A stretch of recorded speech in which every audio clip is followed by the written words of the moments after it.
మీ అందరికీ షాలోం. మెస్సే రాబోతున్నాడా? సూచన ఏంటి?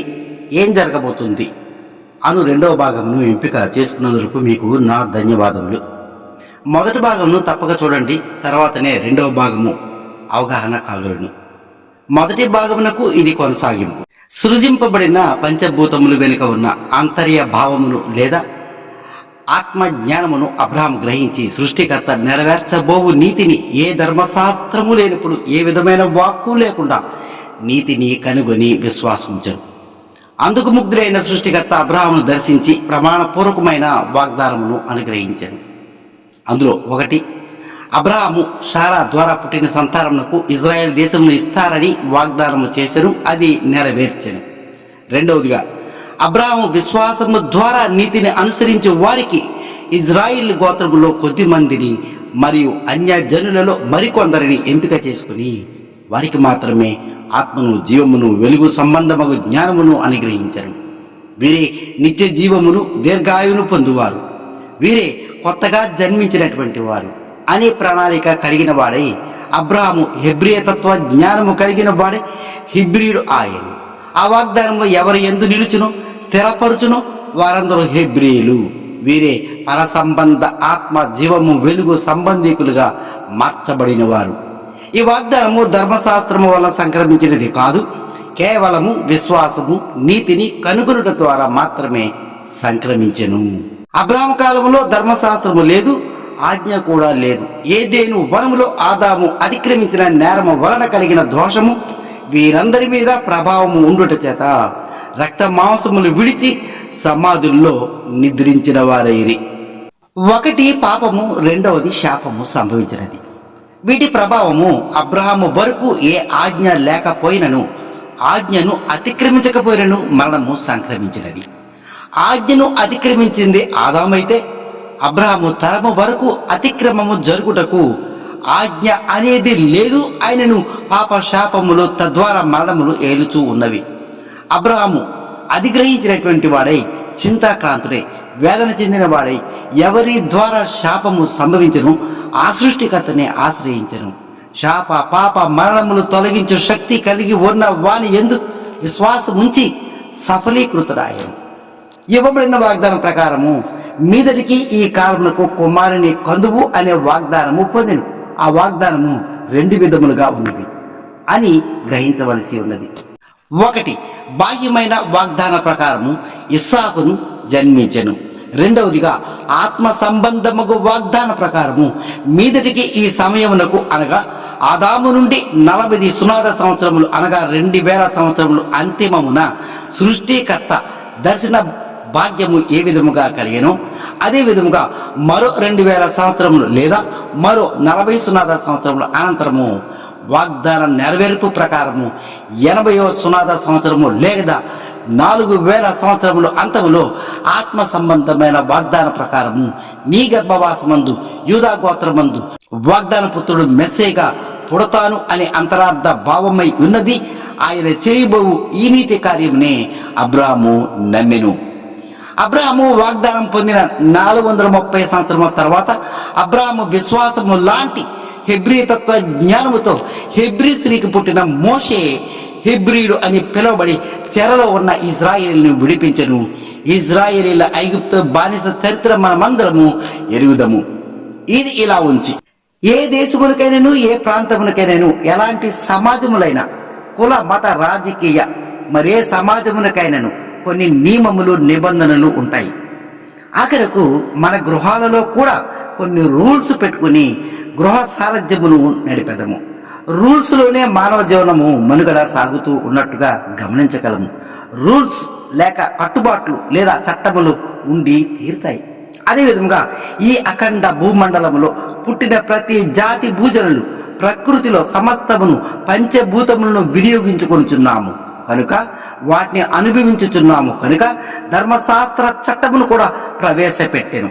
ఏ ప్రాంతము వారైనా, ఏ జాతి వారైనా మానవులకు ఒకే చట్టము సృష్టికర్త చేత ఇవ్వబడినది. ఆయనచే సృష్టించబడిన ఒకడే సూర్యుడు, చంద్రుడు, నక్షత్రములు, గాలి, నీరు, వెలుగు, భూమి, ఆకాశములను, ప్రకృతిని సుఖ దుఃఖములతో సంతోషాలతో అనుభవించుచూ ఉన్నాము. సృష్టికర్త చేసిన ఉపకారము వలన సకల జీవరాశులతో పాటు మానవులము కూడా జీవనము కొనసాగించుతూ ఉన్నాము. అనగా మానవులకు మహారాజు వలె మానవులను పోషించుతూ ఉన్నాడు.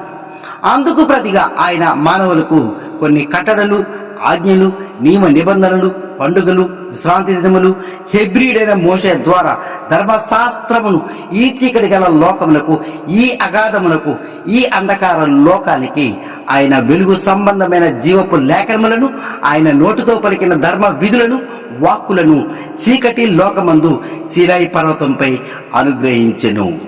ఈ భూమండలంలో ఏ ప్రాంతము వారైనా, ఏ జాతి వారైనా, ఏ మతము వారైనా, రక్త మాంసములు కలిగి మానవ ఆకృతిలో ఉన్న ప్రతి మానవుడు వినినా వినకపోయినా, అనుసరించినా అనుసరించకపోయినా, ధర్మశాస్త్ర ప్రభావము, దాని మహిమ ప్రతి వారి నడి నెత్తిన తాండవము చేయుచునే ఉండును. ఆయన నియమించిన శాసనములు, చట్టములు బట్టే తీర్పులు, శిక్షలు కూడా అమలు జరుపుచూ ఉన్నాడు. మానవులు ఎందుకు మరణించుచున్నారు అనగా ఆత్మ జీవము వెలుగు లేకపోవుటచ్చే మరణించుచూ ఉన్నారు. అలా మానవులు మరణించకుండా ఉండు నిమిత్తమే ఆకాశము నుండి వెలుగును భూమి మీదకు వచ్చు మాదిరిగా ఈ చీకటి లోకమునకు వెలుగు వలె ఆకాశము నుండి ధర్మశాస్త్రము పంపించబడినది. అనగా ఈ గ్రంథము వెలుగు లోకమునకు సంబంధమైనది. ఇది నా మత గ్రంథము కాదు, నా ప్రాంత గ్రంథము కాదు, మా జాతి గ్రంథము కాదు అని నీవు తలంచితే మహారాజు చట్టమును ఉల్లంఘించావని భావము. అతని ఆత్మ లేకపోవుట వలనను, అతని చట్టమును అతిక్రమించినందులను, అతని ధర్మవాక్కులు లేఖనలను అపవిత్రపరచుచున్నావని, అపవిత్రులమని భావము అయ్యున్నది. కావున ఆయన మన యందు సంతోషము లేనందున, ఆత్మను అనుగ్రహించకపోయినందున మరణము సంభవించుచు ఉన్నది. ఈ భూమి మీద మానవ ఆధ్యాత్మిక జ్ఞానము ఉన్నది. అందరూ ఈ ఆధ్యాత్మిక చింతనలో జీవించుచూ ఉన్నారు. ఇది చీకటి గల భూలోక ధర్మము. ఈ ఆధ్యాత్మికమును అనున్నది కేవలము భక్తికి సంబంధించినది. భక్తుని యొక్క లక్షణము దేవుడును ఆరాధిస్తారు. ప్రాంతాలు బట్టి రకరకాల పేర్లతో దేవుడు అనే భావముతోనే, భక్తితోనూ అనేక ఆచారములతోనూ ఉంటూ ఉంటారు. ఏ మతమైన, ఏ శాస్త్రమైన మానవ జ్ఞానముతో కూర్పు చేయబడిన గ్రంథములే, చీకటి లోకపు జ్ఞాన గ్రంథములే, అగాధ లోక అంధకార లోక గ్రంథములే, తుదకు మరణమునకు అవి దారి తీసేడివే. సృష్టికర్త గ్రంథము వేరు, వెలుగు సంబంధముకు ఆధ్యాత్మిక గ్రంథము. ఆయన గ్రంథములో ఆజ్ఞలు, కట్టడలు ఉంటాయి. శాసనములు, నియమము, నిబంధనలతో కూడిన ఆధ్యాత్మిక గ్రంథము. మోషే రాసిన గ్రంథము భక్తి సంబంధమైనది కాదు, అది మహారాజు చట్టము. ఈ చట్టమును గౌరవించి రాజునకు అనుకూలంగా నడుచుటయే మానవ ధర్మము. మహారాజును మహిమపరచుటయే ఆయన కోరుకొనెను. ఆదాము వద్ద ఆజ్ఞ ఇవ్వబడింది, ఆ ఆజ్ఞనే మీరాడు. కావున శాపము సంభవించినది, దానికి శిక్షే మరణము ప్రతి తరము వారి మీదను వెంటాడుతూ ఉన్నది. అబ్రాహాము విశ్వాస సంబంధమైన సంతానముగా ఉండుటకు ఇజ్రాయిలీల నుండి కొందరిని ఎంపిక చేసుకుని వారి హృదయములో ఆయన ఆత్మ బీజమును నాటి ఆత్మను, జీవమును, వెలుగును, జ్ఞానమును అనుగ్రహించెను. వారి కోవలో చెందినటువంటి వారి న్యాయాధిపతులు, ప్రవక్తలు, రాజులు, అపోస్తులు మాత్రమే రాజాజ్ఞ ధర్మశాస్త్రమందు లక్ష్యమించురి అబ్రాహాము సంతానమైరి. మరియు ఆయన ఆత్మను పొందిరి కనుక హెబ్రీల జాతి అయిరి, మరియు అబ్రాహాము కుటుంబీకులను అయిరి. ఇజ్రాయేలీలలో నుండి ఎంపిక చేయబడిన వారు సంవత్సర కాలములు అనగా పస్కా నుండి మరొక పస్కా వరకు మధ్య కాలంలో అతిక్రమము జరగకుండా అనుసరించు ధర్మమై ఉన్నది. అనగా విశ్రాంతి దినము మీరకూడదు, పండుగలు మీరకూడదు, నెల ఆరంభ దినములు మీరకూడదు, కట్టడలు, నియామక కాలములు, ఇలా అనేక ఆజ్ఞలు మీరరాదు అనే చట్టమై ఉన్నది, ధర్మశాస్త్ర చట్టమై ఉన్నది. మహారాజు చట్టమును సరిగ్గా అనుసరించలేకపోవటం చేత ఆజ్ఞను అతిక్రమించారు. కావున ఆయన ఆజ్ఞలు సంవత్సర కాలంలో ఏదో ఒక దినమున, ఏదో ఒక సందర్భంలో ఆజ్ఞను తప్పకుండా మీరిపోతూ ఉంటాము. కావున ఆ ఆజ్ఞను మీరకుండా అసాధ్యము. కావున ధర్మశాస్త్రము అనుసరించుట మానవ సాధ్యము కాదు. కావున అందుకు ప్రతిగా రక్తమును అపరాధ రుసుముగా కోడెల రక్త బలిని సమర్పించవనే ధర్మశాస్త్రము ఆజ్ఞ ఇవ్వబడినది. జరిగిన అపరాధము లేక పాపము నిమిత్తము శిక్ష నుంచి తప్పించుకునే నిమిత్తము ఏటేటా పాప క్షమాపణ నిమిత్తము పస్కా దినమున తమ కుటుంబము నిమిత్తము ఒక గొర్రె పిల్లను గాని కోడె దూడను గాని బలిగా ఇచ్చి పాపమునకు తాత్కాలిక క్షమాపణ పొందుచూ వచ్చిరి. మరో సంవత్సరమునకు పొడిగింపులకు లేక ఎక్స్టెన్షన్ కోరుకుని ధర్మశాస్త్రము అనుసరించలేకనే ఏటేట బలులు సమర్పించుచూ వచ్చిరి. వీరే ధర్మశాస్త్రమును అతిక్రమించిన పాపులు జాబితాలో ఉన్నవారు. ఇదే మరణకరము కాని పాపముగా పరిగణించబడింది. ఇజ్రాయిల్లో మరికొందరు ధర్మశాస్త్రము నియమించిన దినములు లేక తిథులలో కాకుండా వేరు వేరు దినములు ఎంపిక చేసుకుని తారుమారు చేసుకుని ధర్మశాస్త్రమును అనుసరించేవారు. వీరే ధర్మశాస్త్రమునకు అపరాధుల జాబితాలో చేర్చబడినటువంటి వారు, మరణకరమగు పాపులై ఉన్నటువంటి వారు. మిగిలిన ఇజ్రాయెల్లో అనగా అబ్రాహాము గర్భ సంతానములో ధర్మశాస్త్రమును తిరస్కరించువారు మరికొందరైతే అన్య ఆచారముల యందు లక్ష్యముంచి విగ్రహారాధన చేయొచ్చు ధర్మ విధులను పూర్తిగా ధిక్కరించిన వారు ధర్మశాస్త్రమును అవమానపరిచి వేరే ధర్మశాస్త్రమును తిరస్కరించిన వారు మరణకరమగు పాపములు జాబితాలో చేర్చబడి ఉన్నటువంటి వారు. ఈ మూడు జాతులు అబ్రహాము గర్భ సంతానమే, ఇజ్రాయేలులే అయిన కొందరిని మాత్రమే కరుణ కృప కటాక్షములతో సృష్టికర్త అనుగ్రహమునకు ప్రాప్తులైది. రాబో వాగ్దాన పుత్రుడు ధర్మశాస్త్రమందు ప్రవక్తల వచనములు ప్రవచించిన విధముగా వెలుగు లోకమందు వెలుగయ్యున్న జ్ఞాన బీజము అయి ఉన్న సృష్టికర్త మిరియాం గర్భమందు 80వ సునాద సంవత్సరంలో 3వ వారములో 6వ సంవత్సరమందు తన అద్భుతమైన మహిమ చొప్పున శుక్రకణము రూపముగా మారి ఆమె గర్భమందు ప్రవేశించి తన కొరకు సొంత శరీరమును ధరించుకొని అబ్రాహామునికి ఇచ్చిన వాగ్దాన ప్రకారము మీదకు ఇదే సమయమునకు అనగా వాగ్దానము చేసిన 2000 సంవత్సరములు లేక 80వ సునాద సంవత్సరములో జన్మించెను. సృష్టికర్త తాను కూడా మానవులలో ఒకటిగాను అబ్రాహాము గర్భ సంతానమందు యూదా గోత్రములో జన్మించి వాగ్దానమును నిలువబెట్టుకొనిను. 40వ సునాద సంవత్సరంలో అబ్రాహాము కాలమందు మానవులకు అద్భుతమైన మేలులు చేయు నిమిత్తమై మరో 40 సునాద సంవత్సరములకు తానే శరీర దారి సృష్టికర్త మానవ కుమారుడుగా భూలోకమందు మనవలే మార్పు పొంది భూలోక మానవ ధర్మమును అనుసరించి కుమారునిగానే జీవించను. మహా గొప్ప వెలుగు చీకటిలో ప్రకాశించుటకును మానవును వెలిగించుటకును వచ్చెను. ఆయన 30 సంవత్సరములు నిండి వరకు యోసేపు కుమారునిగాను మనుష్య కుమారునిగాను వడ్రంగి వాణి కుమారునిగాను ఆ మాదిరిగానే ఉండెను. 30 సంవత్సరంలో నిండిన అనంతరము లోక పాపములు మోసుకుని పోవు గొర్రె పిల్లగా యోహాను వద్ద బాప్తిసం తీసుకున్నట్టుకు వస్తున్న యెషూవను గురించి యోహాను ఆ వెలుగును గురించి సాక్ష్యం చెప్పాను. ఆయనకు బాప్తిసం ఇస్తూ ఉన్న సమయంలో సర్వోన్నతుని ఆత్మ పావురము వలె ఆత్మాభిషేకము పొందిన దినము నుండి మెస్సయ్యగాను సృష్టికర్తకు కుమారునిగాను మార్పు పొందేను. ఆత్మను పొందిన నాట నుండి ఇక మనుష్య కుమారుడు కాడు, సర్వోన్నతుని కుమారుడని ఆకాశవాణి సాక్ష్యము వినిపించను. సర్వోన్నతుని ఆత్మ కలిగి ఉన్నందున అబ్రాహాము కుటుంబములో హెబ్రీయుడు ఆయన, హెబ్రీల కుటుంబములో ఆయన కూడా సహోదరుడును వాగ్దాన పుత్రులలో ప్రథమ సంతానమాయను. నీటి బాప్తిసం తీసుకున్న నాటికి 80వ సునాద సంవత్సరము లేక 4000 సంవత్సరము సంపూర్తి లేక అది విడుదల సంవత్సరము అయినది. 81వ సునాద సంవత్సరము ప్రారంభం అయిన నుండి 3.5 సంవత్సరములు ఉపదేశించెను. ఆయన ధర్మశాస్త్రమందు చెప్పబడిన విధముగా 82 మంది శిష్యులను ఎంపిక చేసుకోవలసి ఉన్నది. కానీ ఆయన ప్రణాళికలో భాగముగా ముందు రాకలో వచ్చినప్పుడు 12 మందిని మాత్రమే ఎంపిక చేసుకుని అపోస్తులుగా పిలువబడిరి. ఇజ్రాయెల్లో అనేకులు ఆయన యందు విశ్వాసించకపోయి ఆనాటి బోధకులు అనేక జనులను త్రోవ పట్టించిరి. దానియేలు గ్రంథంలో 9వ అధ్యాయం 27వ వాక్యంలో చెప్పినటువంటి విధంగా అతడు ఒక వారం వరకు అనేకులకు నిబంధన స్థిరపరచును, అర్ధవారమునకు బలిని నైవేద్యమును నిలిపివేయును, హేయమైనది నిలిచి వరకు నాశనం చేయవాడు వచ్చును, నాశనం చేయవానికి రావాలని నిర్ణయించిన నాశనము ముగించే వరకు ఇలాగూ జరుగును. ప్రవచించబడిన విధముగా 81వ సునాద సంవత్సరము మొదటి వారము అనగా వారములో 7 సంవత్సరాలు ఉండును. అందులో అర్ధవారమునకు అనగా 7 సంవత్సరముల మధ్యకాలంలో అనగా 3.5 సంవత్సరములు మెల్కీసెదెకు క్రమం చొప్పున హెబ్రీ కుటుంబంలో ఒక శాశ్వత యాజకుడిగా జన్మించినందున యాజక ధర్మమును అనుసరించి ఒక వారమునకు అనేకులకు నిబంధన స్థిరపరుస్తాను అని ప్రవచించను.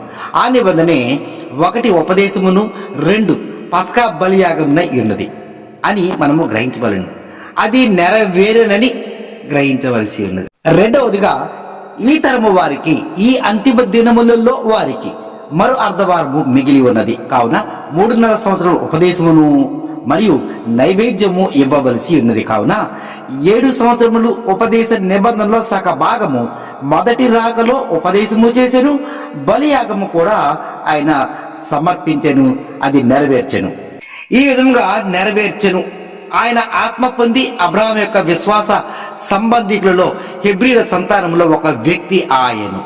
ఆదాము నుండి నేటి తరము వారి వరకు ఆత్మ ద్వారా పుట్టిన ఆయన జనులు ధర్మశాస్త్రమును అతిక్రమించినందున పాపులు అయిరి. కావున అపరాధము నిమిత్తమై గొర్రెపిల్ల యొక్కయో కోడెల యొక్కయో రక్తములకు బదులుగా అబ్రాహాము విశ్వాస ఆత్మ సంబంధిత కుటుంబీకులలో ఏ పాపము చేయని ఒకరు మానవ రక్తమును పస్కా బలిగా సమర్పించవలసి ఉన్నది. యాషువ మెస్సీనందు ఏ పాపము లేనందున ఆయనే ధర్మశాస్త్రము లేఖనములు శబ్దమై ఉన్నదున ఆత్మను పొందిన హెబ్రీయుల కుటుంబములో ప్రథమ కుమారుడు కావున ఆయనను పస్కా గొర్రెపిల్లగా ఎంపిక చేసుకునేవి. మరియు ఇదే అర్ధవారంలో దానియేలు ప్రవచించిన విధముగా పాప క్షమాపణ నిమిత్తమై పస్కా దినమున తన రక్తమును క్రయధరముగా ఇచ్చి అర్ధవారపు బలి యాగము చేశాను. అతని కుటుంబీకుల నిమిత్తమై పాప క్షమాపణ కలుగజేశాను. 3వ దినమున మృతుల సమాధులలో నుండి బయటికి వచ్చి రూపాంతర మహిమ పొందెను. గమనించవలసినది ఏమనగా ఆయన మహిమ శరీరము ధరించుకొనలేదు. శాపము నిమిత్తమై నైవేద్యము సమర్పించలేదని మనము గమనించవలెను. ఒక గొప్ప అద్భుతమైన మహిమ మానవ శరీరం ధరించిన ఒక వ్యక్తి రూపమందు ఉన్న సృష్టికర్త మరణము లేనివానిగా తనను తాను నిరూపించుకొనెను. చీకటి కాలము కావున గ్రంథము సమాప్తి చేయబడినది. చీకటిలో సత్యము పూర్తిగా మూతబడినది. ఎంపిక చేయబడిన అపోస్తలులు వారు కన్నవాటిని విన్నవాటిని సాక్ష్యము పలుకుతూ సర్వలోకమునకు సువార్త ప్రకటించిరి. మరియు యాషువ మెస్సియా అను విత్తనమును మానవ హృదయములో నాటువారినై ఉన్నారు. జరిగిన చరిత్రను వివేచించగా 81వ సునాద సంవత్సరంలో అర్ధవారము అనగా AD 31వ సంవత్సరంలో మొదటి నెల 14వ దినమున అనగా పస్కా దినమున దానియేలు గ్రంథమందు ప్రవచించిన విధముగా అర్ధవారమున ఉపదేశ నిబంధన మరియు బలిని సమర్పించి నెరవేర్చెను. అప్పటి కాలముతో పగటి కాల సంబంధిత ఆయన నీతి నెరవేర్చెను. మరియు మహారాజు అయిన సృష్టికర్త ఆజ్ఞ నీతి ప్రకారము జంతు బలులు, యాజక ధర్మము, బోధన, దశమ భాగములు, ఆలయ నిర్మాణములు, సంఘాలు స్థాపించడము అనునవి నిషేధించబడినవి. కారణము ఆయన ప్రణాళిక ప్రకారం ఆరోహణైన నాటి నుండి నేటి వరకు ఈ 2000 సంవత్సరములు చీకటి కాలముతో సమానమగు కాలము కావున, నిద్రించు కాలము కావున నిషేధించబడినవి అని గమనించవలసి ఉన్నది. ఇది ఆయన నీతి ఉన్నది. రాబో దినములలో ఏమి జరగబోతున్నది?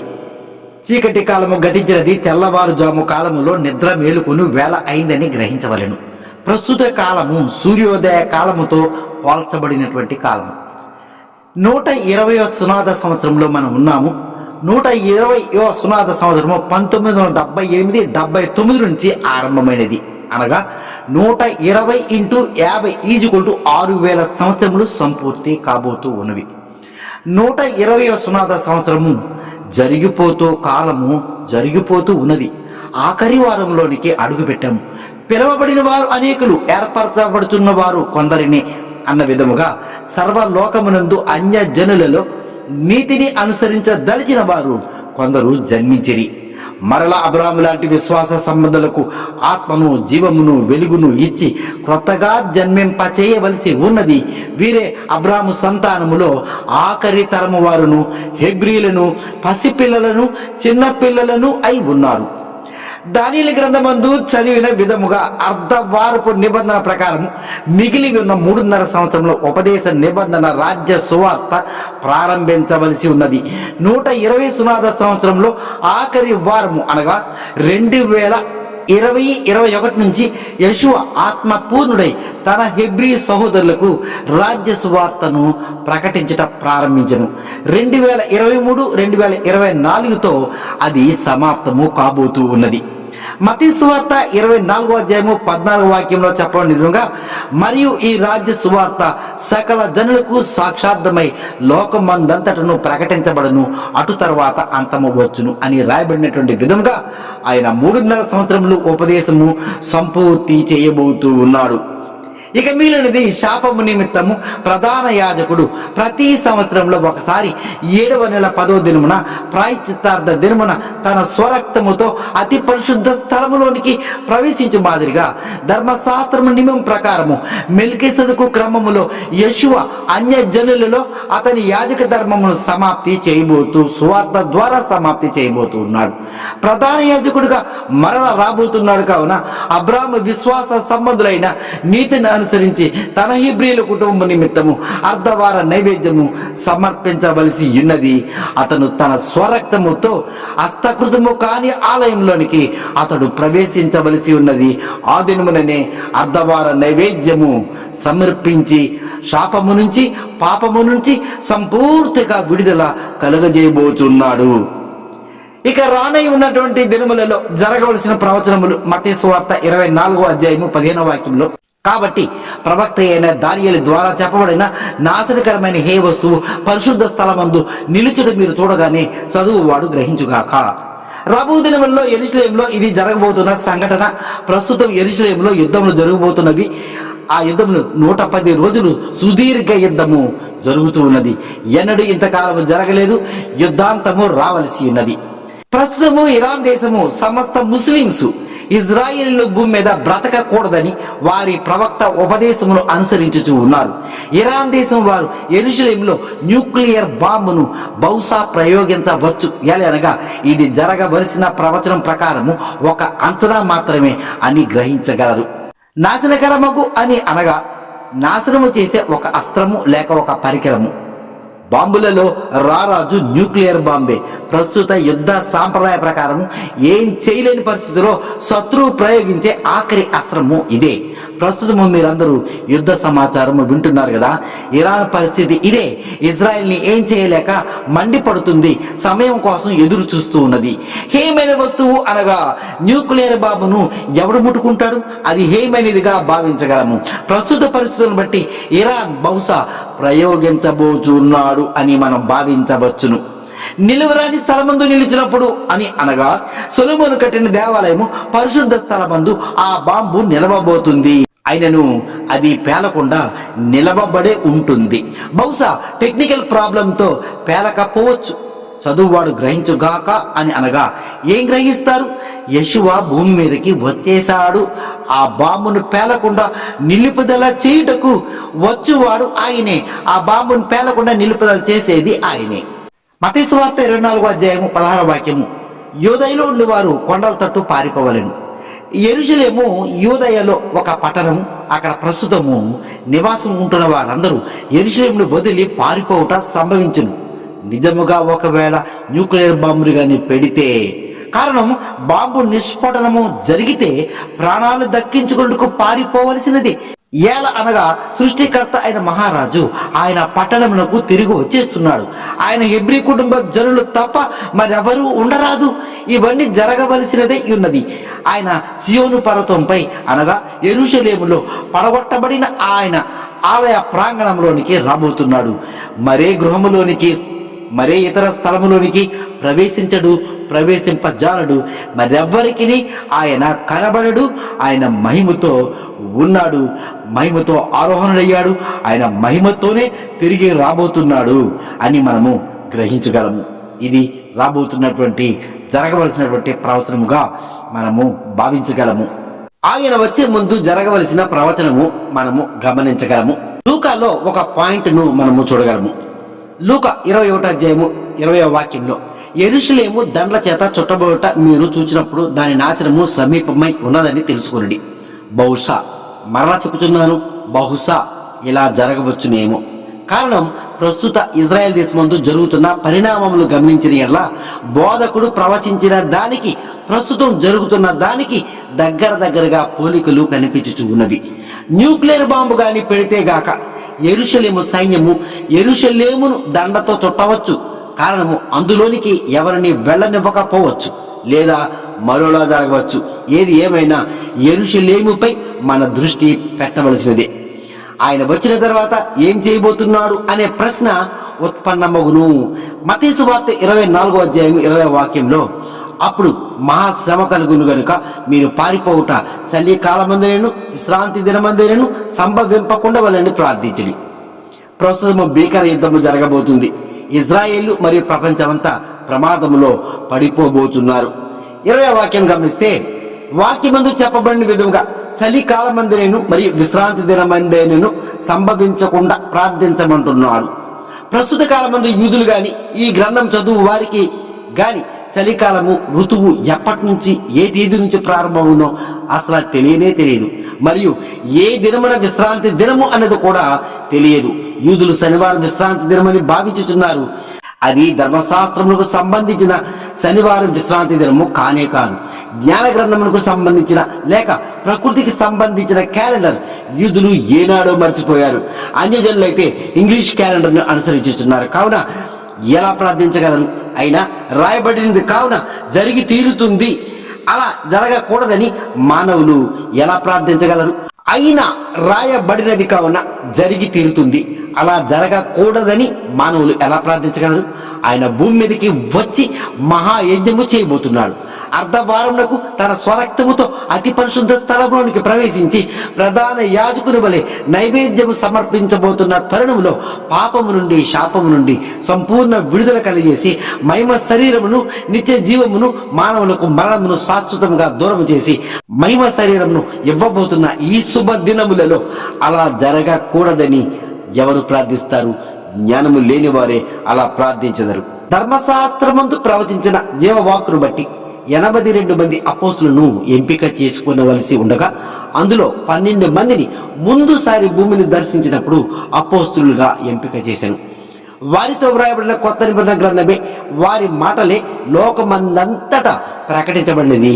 వీరు యెషువా మెస్సియా అను విత్తనమును మానవ హృదయములో చల్లగా ఆత్మ ఫలమును 100 వంతులుగా ఫలించుటకు 2000 సంవత్సరముల కాలము పట్టినది.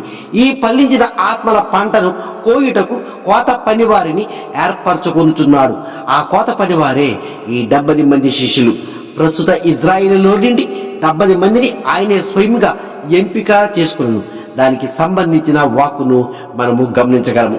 1వ వాక్యం, అటు తర్వాత ప్రియుడు 70 మంది ఇతరులను నియమించి తాను వెళ్ళబో ప్రతి ఊరికి ప్రతి చోటికి తనకంటే ముందుగా ఇద్దరిద్దరిగా పంపెను. 2వ వాక్యం, పంపినప్పుడు ఆయన వారితో ఇట్లైను, కోత విస్తారంగా ఉన్నది గాని పనివారు కొద్దిమందియే, కాబట్టి కోత యజమానుని తన కోతకు పనివారిని పంపమని వేడుకొనడి. అదేవిధంగా మత్తయి సువార్త 8వ అధ్యాయం 11వ వాక్యంలో, అనేకులు తూర్పు నుండి పడమట నుండి వచ్చి అబ్రహాముతోను ఇస్సాకుతో కూడాను యాకోబుతో కూడాను పరలోక రాజ్యం ముందు కూర్చుందురు. ప్రస్తుతము 120వ సునాద సంవత్సరంలో ఆఖరి వారము అనగా 2020-21 నుంచి 2023-24 ఈ మధ్య కాలము పరిశుద్ధాత్ముడు ప్రపంచములో అన్యజనుల నుండి కొందరిని ఎంపిక చేసుకుని వారికి జీవమును జీవాత్మను వెలుగును ఇచ్చి తద్వారా క్రొత్తగా జన్మింపచేసి ధర్మశాస్త్రమును అనుసరింపచేసి వారికి బోధకుడిగా ఉండి బోధించి ఉపదేశించి సకల సంగతులు గ్రహింపచేసి ఫలింపచేసి ఆత్మలను అభివృద్ధి చేయదలిచే ఒక ప్రణాళికను అయి ఉన్నది. అదే రాజ్య సువార్త. ప్రారంభ అంతములు 3.5 సంవత్సరములలో ఉపదేశము సంపూర్తి చేసిన తర్వాత రాజ్య సువార్త అంతమగును. వీరందరినీ యెరూషలేమునకు 70 మంది కోత పనివారు ద్వారా చేర్చబడబోతున్నారు. ఈ సందర్భమును పొలము కోత పనివారితో పోల్చి ఉపమించి నెరవేరబో సంగతిని బోధించను. పౌలు తెలియజేసినది ఇదే. 1వ తెస్సలోనికేయులకు 4వ అధ్యాయం 17వ వాక్యము, ఆ మీదట సజీవులమై నిలిచిండు మనము వారితో కూడా ఏకముగా ప్రియుడను ఎదుర్కొనుటకు ఆకాశ మండలమునకు మేఘముల మీద కొనుపబడదుము. కాగా మనము సదాకాలము ప్రియునితో కూడా ఉందుము. ఆకాశ మండలము గుండా కొనుపబడదుము అనగా మేఘముల గుండా వెళ్ళేవి, ప్రయాణికులను చేర్చేవి ఈనాటి విమానములే. 4 దిక్కుల నుండి తన జనులను పోగు చేయును. వీరు మేఘముల గుండానే కొనిపోబడుదురు అనగా తీసుకుని వెళ్ళబోదురు. మరియు ఇదే సందర్భంలో పౌలు కూడా చెప్పినాడు, మెస్సే వచ్చిన తర్వాత ఏం జరుగును? 1 కొరింథీ 15:52 వాక్యంలో బూర మ్రోగును, అప్పుడు మృతులు అక్షయులుగా లేపబడుదురు, మనము మార్పు పొందెదము. ధర్మశాస్త్రమందు చెప్పిన విధముగా నెరవేరవలసిన నియామక కాలము 7వ నెల 1వ దినమున శృంగ ధ్వని. ఇదే దినమున యేషువ ఆయన దయగల నోటితో మృతులారా లేవండి అని ఒక మాట పలుకుగా ఆత్మ కలిగి నిద్రించుతున్న అపోస్తులు ఆది సంఘముల వారు లేపబడుదురు. ఒక గొప్ప మహిమ యెరూషలేములో జరగబోతున్నది. ఆ తరువాత ఆయన చేయబో మహిమ ఇదే: అన్యజనులలో ఆత్మ జీవము వెలుగును పొందిన ఆయన యందు విశ్వాసించిన హెబ్రీ తత్వ జ్ఞానం కలిగిన సహోదరులు, ఫలించిన ఆత్మలు, కోత పని వారి ద్వారా యెరూషలేమునకు చేర్చబడిన వారును, సమాధులలో నుంచి లేచిన వారును, విశ్వకాలములో ఆయనతో పాటు లేపబడిన ఆ ముందు తరమ వారును, ఆదాము నుండి నేటి తరమ వారి వరకు ఆయన సంతానమైన హెబ్రీలను ఆయనను ప్రధాన యాజకుడిగా ఎంపిక చేసిరి. కావున అందరి సమక్షంలో అతి పరిశుద్ధ స్థలములోనికి శాపము నిమిత్తమై తన స్వరక్తముతో ప్రవేశించి ఆ యజ్ఞమును అర్ధవారములో సమాప్తి చేయబోచు ఉన్నాడు. ఆ దినముతో ధర్మశాస్త్రములో చెప్పబడిన ప్రవక్తల వచనములు సమాప్తి అగును. సునాద సంవత్సరము పూర్తి అవుటకు మరో 3.5 సంవత్సరములు మిగిలి ఉండును. అనగా 2027-28 సంవత్సరము విడుదల సంవత్సరము, అనగా సునాద సంవత్సరము నాటికి 125 సునాద సంవత్సరములు, అనగా 6000 సంవత్సరములు పూర్తి అగును. ఈ 3.5 సంవత్సరం లోపు ప్రకటనలో చెప్పబడిన విధంగా పరిశుద్ధులపై ఘట సర్పము లేక కేథలిక్ సమాజము పోపు వీరందరినీ నశింపచేయుటకు ప్రపంచమంతా సహకరించి పూనుకొను. యేషువ కూడా ఉన్నాడు గనుక అతని బలము కొట్టివేయబడును. అటు తర్వాత ఏం జరుగును? ఆదాము నుండి నేటి తరము వారి వరకు ఎంపిక చేయబడిన వారును, వీరందరికీ శిరస్సు అయిన మానవ రూపంలో ఉన్న నరుడైన కడపటి ఆదామును అయినటువంటి యేషువతో పాటు మహిమ శరీరము ధరించుకొందురు. 53వ వాక్యము: క్షయమైన ఈ శరీరము అక్షయతను ధరించుకోవలసి ఉన్నది, మధ్యమైన ఈ శరీరము అమర్త్యతను ధరించుకోవలసి ఉంది. గమనించవలసినది, రక్త మాంసములు విడిచి నిద్రించి లేపబడిన ఆత్మలపై మహిమ శరీరము ధరింపచేయును. మరియు ఈనాటి తరమైన రక్త మాంసములు కలిగి ఆ మహాయజ్ఞంలో పాల్గొనిన వారును క్షయమైన శరీరమును మహిమ శరీరముగా మార్పు చెందును. ఇదే ఈ తరమ వారి పొందు గొప్ప ధన్యతగా భావించగలము. పైన చెప్పబడినవి అన్ని యెరూషలేములో సియోను పర్వతం పైన మాత్రమే జరుగును. నిత్య జీవమును మహిమ శరీరమును పొందుట సామాన్యము కాదు. ఇన్ని జరగవలసి ఉండగా మధ్య ఆకాశములోనికి ఎలా వెళ్ళిపోదామని ఏ వాక్యమును బట్టి విశ్వసించారు? ఏది ఆ వాక్యము? ఎక్కడ? ఒక సాధారణ విశ్వాసిగా ఈ భూమి మీద బోధకులకు విశ్వాసిని కాదు గాని గురువు, బోధకుడు, సర్వాధికారము పొందిన నా యాజకుడు, బోధకుడైన యేషువకు విశ్వాసిగా రాబో దినములలో ఈ విధముగా జరగవచ్చును. మొదటిగా 40వ సునాద సంవత్సరములు అంతములో అబ్రాహామునకు వాగ్దానము చేశాను. రెండవదిగా మరో 40 సునాద సంవత్సరము అంతములో పాప క్షమాపణ నిమిత్తము సృష్టికర్త మానవ శరీరము ధరించి మనతో నివాసము చేసిన యెషువ మెస్సియా రక్త బలి యాగ యజ్ఞమును, ఆ యజ్ఞము ద్వారా వాగ్దానమును నెరవేర్చను. మూడవసారి 40వ సునాద సంవత్సరము అంతమునందు, అనగా ఈ తరములో రాబో దినములలో మరొకసారి రాబోతున్నాడు. శాపము నిమిత్తమై మరోసారి తన స్వరక్తముతో అతి పరిశుద్ధ స్థలములోనికి ప్రవేశించబోతున్నాడు. ప్రతి 40వ సునాద సంవత్సరము అంతమందు తీర్పులు జరిగి విశ్వసించిన వారికి మేలు జరుగుతున్నది అని గమనించగలము. బాగుగా వివేచించి నమ్మిక ఉంటే విశ్వసించండి, లేదా వదిలివేయండి. మీ అందరికీ షలోం, షలోం, షలోం.